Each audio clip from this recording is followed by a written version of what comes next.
Okay, boys, so another book review of sorts for you, and surprise is on air conditioning. You guys have heard me speak of these two books in the past. Graham Stokes, Principles of Light Vehicle Air Conditioning. Great book, kind of focuses on the fundamentals, quite a simplified look at things, the overall picture of air conditioning and climate control systems, but very well done. And this book here, to me, oh man, value for money. This is a fantastic book. You cannot go wrong with this book. Stephen Daly or Daly's Automotive Air Conditioning and Climate Control Systems. You guys have heard me speak of this. If you know this book cover to cover, man, I tell you, you are going to be well versed in your HVAC systems when it comes to the automobile. I can tell you that much. It's extremely well written, extremely comprehensive, covering everything from the basics right to the finite details of a modern climate control system. Extremely good book. So, in addition to these two books, what I wanted you to take a look at this evening, boys, is actually this book here.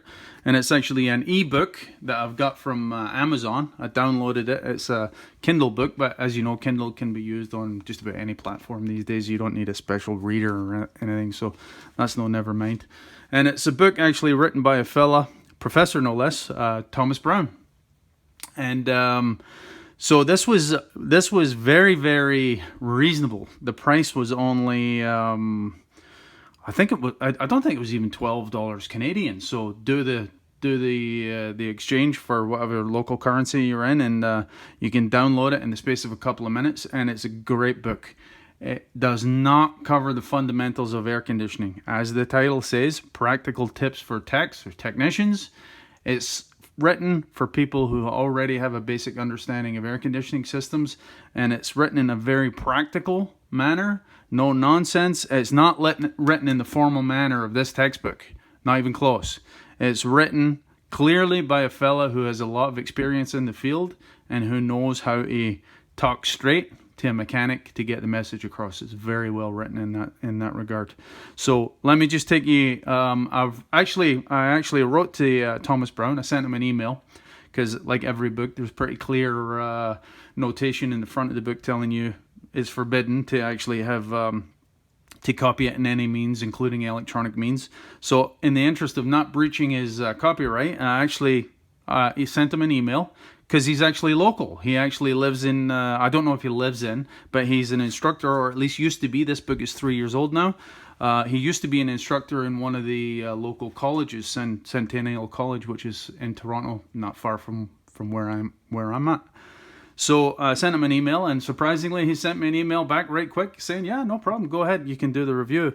So again, in the interest of not breaching his copyright, boys, I'm only going to show you the contents, and I'll show you maybe half a dozen pages from his book, just to give you an idea of the layout and the feel for the book. Because obviously I don't want to show too many details and take advantage of his kind offer for me to do the review. So let me just take you to the table of contents here, boys. So let me see if I can scale you up a wee bit here. Okay, that'll do. So I've got as I said, I've got the permission to cover the contents, boys, in half a dozen pages. So we'll just go through the contents quickly. Chapter 1, simple air conditioning diagnosis. Chapter 2, reading and interpreting pressures by system. Chapter 3, common AC diagnosis problems. Chapter 4, leak checking. Chapter 5, component construction and common failures. Chapter 6, servicing tips and AC systems. For AC systems. Chapter 7 is line repairs. Chapter 8, component failure diagnosis. Chapter 9, compressor failure diagnosis. Where it goes down through the various manufacturers and actually looks at them in quite a bit of detail. Chapter 10 is climate control systems. This is a really good chapter. I actually took a look at this chapter in some detail. I haven't read this word for word, but I've read almost all of it, boys. So I've got a pretty good feel for what the book is actually all about. And I'll plan on continuing to read this entire book from front to back, because it is well worth the money, I can assure you. Again, $12 Canadian, what's that? $8 or $9 American. a fiver, you know, British pounds. This is a steal at this money. It really is. Carrying on with the chapters, chapter 11, electronics and electrical problems. Chapter 12 actually gets into reprogramming, reflashing. Chapter 13, heating. Chapter 14 talks about various tooling requirements in order to carry out servicing on an AC systems or equipment, boys. And chapter 15, refrigerants and chemicals.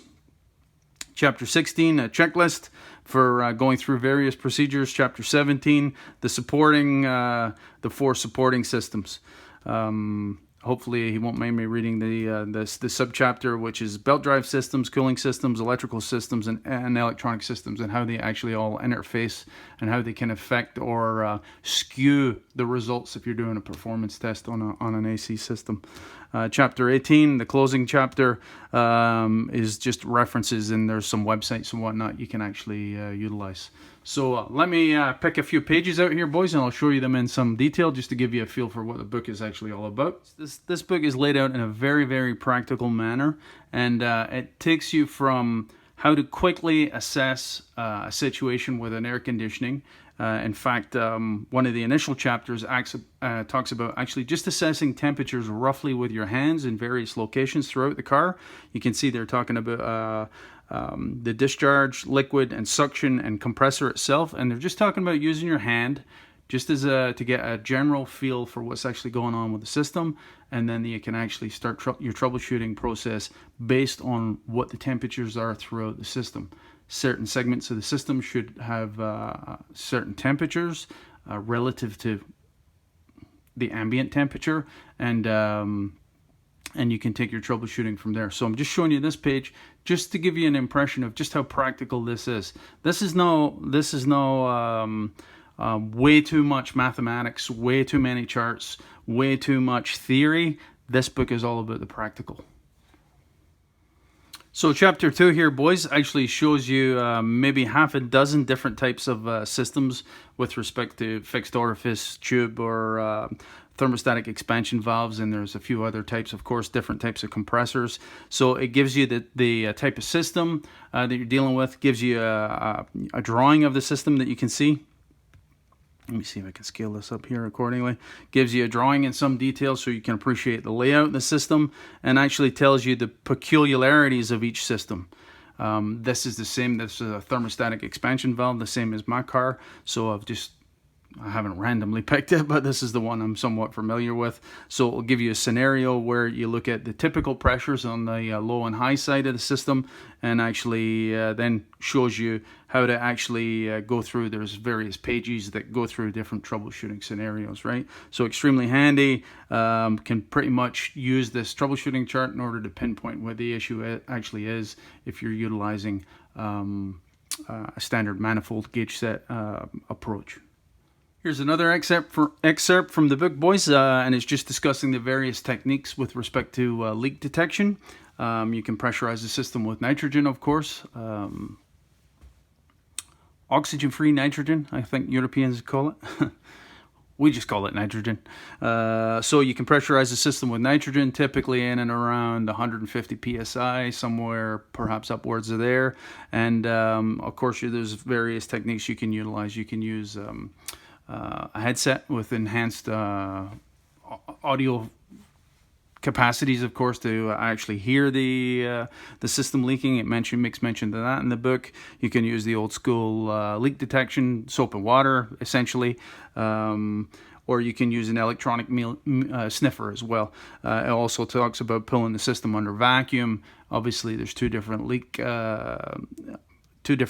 methods of leak checking. One is the pressure and one is a vacuum side of things. Two different approaches, and you can apply them accordingly depending on the scenario. So the book goes on to detail that in quite lengthy detail. Talks about various components and where they typically leak and what typically leaks in a system. Very well laid out. So another aspect of air conditioning systems, boys, and often unthought of, or way down on the list of priorities in the thought process, when it comes to air conditioning systems is actually the lubricant that circulates within the system. When it comes to amateurs, I'm not referring to experienced technicians. They're well aware of this, but weekenders, amateurs, do-it-yourselfers need to be well aware of the importance of the lubrication in an air conditioning system. The refrigerant itself actually acts as a solvent and actually carries the lubrication actually throughout the system. Like any reciprocating or rotating parts in the system, they're going to need lubricated. If they're not lubricated accordingly, they will overheat and they will fail, right? So it's critical to the longevity of a system that anytime any components are serviced within that system, that the correct quantity, quality, and appropriate type of oil is actually used. So there's quite a bit of detail on the various oils and lubricants that can be used in the system, and some shall we say enhancement products that are actually on the market that can be used, and he talks about them in some detail as well. So I don't want to cover all the detail because, again, I don't want to show too many pages here, boys. I'm just trying to get across the layout and the content, and with a minimum amount of pages being displayed in the interest of respecting the copyright, of course, right? So I think I'll leave it at that, boys. Again, let me just go back. I'll show you the cover page. So again, there it is, boys. Automotive air conditioning service, practical tips for techs.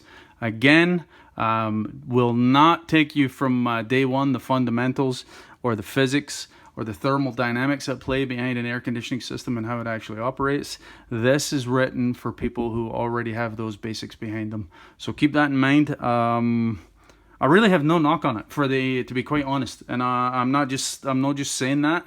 The fella was good enough to give me the permission to actually to review the book, and I'm not just saying that. I have no affiliation with this fella. I have no affiliation with this book. It doesn't matter to me, right, what books you go out there and buy or don't buy for that matter. But I can tell you, for the money that I've spent on this book, I already feel like I've got my money's worth in it, and I haven't even reached the closing chapters, to be quite honest. So make of that what you will, boys. That's it. I'm not here to sell you anything. Why would I? Up to yourselves, right? But it's a good book. I thought it was well worth the dough. Right, that's that, boys. Cheers.